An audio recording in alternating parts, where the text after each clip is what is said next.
아직도 진미채 볶음 하실 때 그냥 볶으시나요? 그렇게 하지 마세요. 물에 불리고 볶은 후에 볶아야 부드럽고 쫄깃하다고요. 맛있는 진미채 볶음 맛있게 만들어 드세요.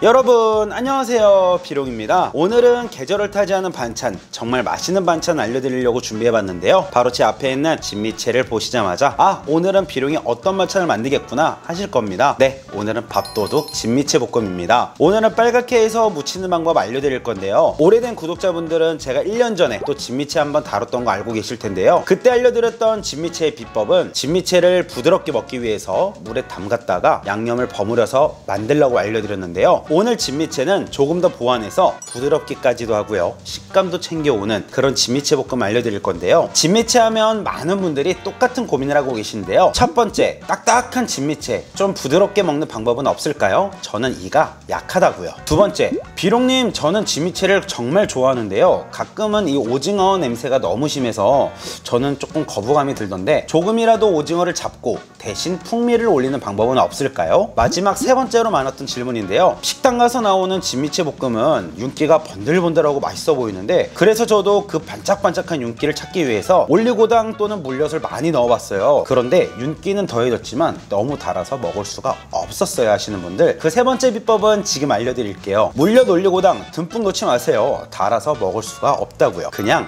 이거 2큰술만 넣어주면은요 해결 끝이에요. 그럼 진미채 볶음 지금부터 아주 세세하게 알려드려 볼 테니까요, 사계절 내내 우리 집 밥상 위에 맛있는 진미채 볶음 올려서 맛있게 챙겨 드세요. 첫 번째로 여러분들께선 이거를 해주셔야 합니다. 진미채를 잘 골라 주셔야 하는데요. 집 근처에 동네 마트, 건어물 코너에 가시면은요 진미채가 2~3가지 정도 있을 거예요. 그런데 이름을 꼭 잘 보고 구매하셔야 해요. 보통 우리가 식당에 가면은요 진미채 볶음 나왔을 때 보면 굵기가 요 정도 됐잖아요. 그런데 그 모든 진미채가 이렇지 않아요. 이름을 보고 구매해 주셔야 되는데요. 제가 오늘 구매해 온 것처럼 조미 찢은 오징어 진미채 이렇게 써 있는 걸 사오셔야 이렇게 얇은 진미채를 얻을 수 있는데요. 만약에 찢은 진미채라고 안 써 있다면 꼭 굵기를 확인하고 구매해 주세요. 그리고 여러분들께서 잘 아셔야 하는 거, 여러분들 진미채 만들기 전에 꼭 하나는 집어서 드셔보신 적 있으시죠? 어떠셨나요? 짭짤하고 간이 되어 있었죠? 바로 이 오징어 진미채에는 간이 되어 있어요. 그래서 우리가 부족한 양념간만 조금 더 추가해 갖고 만들어줘서 버무려주면 되거든요. 그래서 진미채에는 1차 간이 되어 있다 라고 생각해 주시고 양념을 보다 적게 잡아서 만들어 주셔야 하는데요. 걱정하지 마세요. 정확한 계량한 양념 제가 알려드려 볼 테니까요.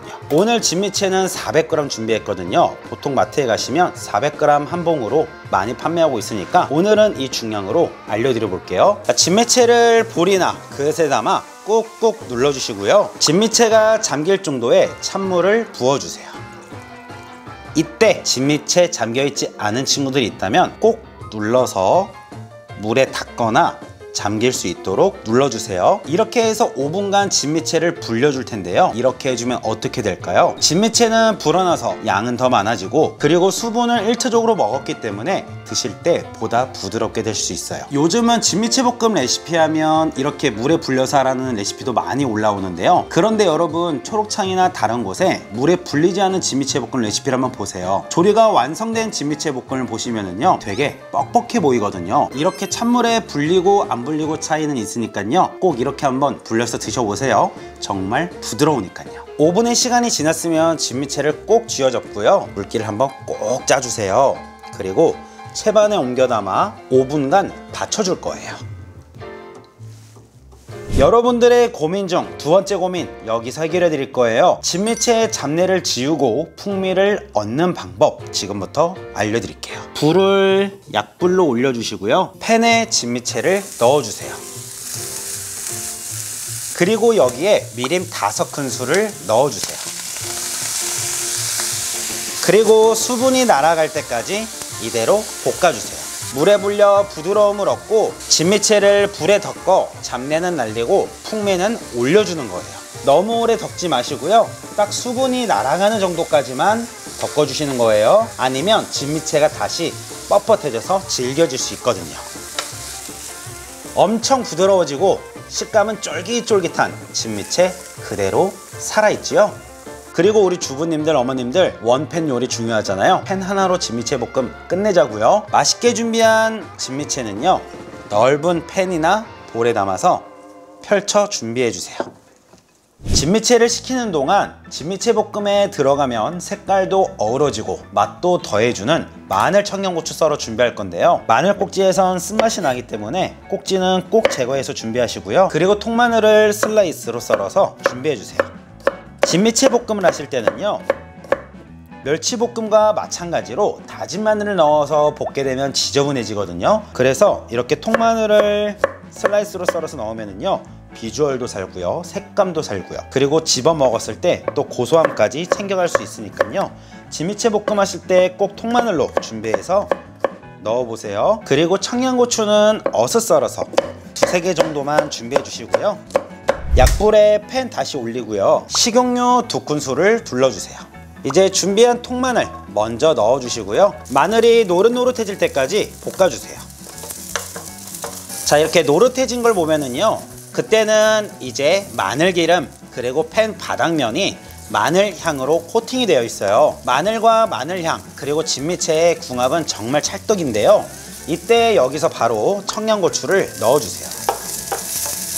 그리고는 한쪽으로 밀어내신 후에 한쪽에 고추장 5큰술 넣어주세요. 그리고 진간장 1큰술 넣어주시고요. 설탕 1큰술, 매실액 2큰술 넣어주시고요. 물엿 3큰술을 넣어주세요. 그리고 여러분들의 세 번째 고민, 왜 내가 만든 진미채는 윤기가 부족한 건가요? 물엿 올리고당 더 넣지 마세요. 달아서 먹을 수 없다고요. 바로 이 친구를 넣어주면 윤기가 더해지는데요, 이 친구는 바로 식용유 2큰술이에요. 고추장 위에 올려주시고요. 이대로 양념장을 끓여주셔야 해요. 고추장 바닥면에 불이 갈 수 있도록 해주시고요. 이렇게 한번 양념을 끓여서 배합해주고 맛을 올려주는 거예요. 자, 이렇게 되면 양념 어때요? 되직하죠? 제가 이런 양념 만들 때 항상 말씀드렸어요. 이렇게 끓기 시작하면 바로 이거 물 5큰술만 넣어주세요. 그리고 한 번만 더 빠르게 바글바글 끓여주세요. 양념을 수분감 있고 촉촉하게 만들어주는 거예요. 자, 조금보다 훨씬 부드러워졌죠? 자, 그럼 이제 양념장, 고추, 마늘 모두 잘 섞어서 한번 볶아주시고요. 한 번 더 바글바글 끓어오르면 준비한 진미채 넣어주시고요. 젓가락으로 굴려가며 양념을 버무려 주세요. 그리고 제가 항상 말씀드렸죠, 양념 식히고 나서 버무리려고 하면 겉돌아요. 그렇게 하지 마시고요. 양념이 따뜻할 때 버무려 주셔야 진미채 안에도 양념이 쏙쏙 배어들고요, 양념이 진미채를 확 휘감아서요, 드실 때도 더 맛있게 드실 수 있어요. 그리고 진미채 만드시고 나서 고소한 거 좋아하시는 분들은요, 또 참기름 조금 넣어서 먹어도 맛있어요. 진미채 볶음 맛있게 해서 드세요. 자, 이렇게 부드럽고 쫄깃한 2가지 모두 챙긴 진미채 볶음 만들어 봤는데요, 어떠셨나요? 정말 간단하고 뚝딱이셨죠? 한 봉 사서 만들어 놓으면 오래 두고두고 먹을 수 있고요. 그리고 진미채 볶음은 유통기한이 짧지도 않거든요. 냉장고에 두고두고 드셔도 되니까요, 꼭 만들어 드셔보세요. 그럼 오늘 영상도 도움이 되셨다면 가시기 전에 좋아요, 구독하기 부탁드릴게요. 안녕히 계세요. 비룡! 난 요리가 좋아.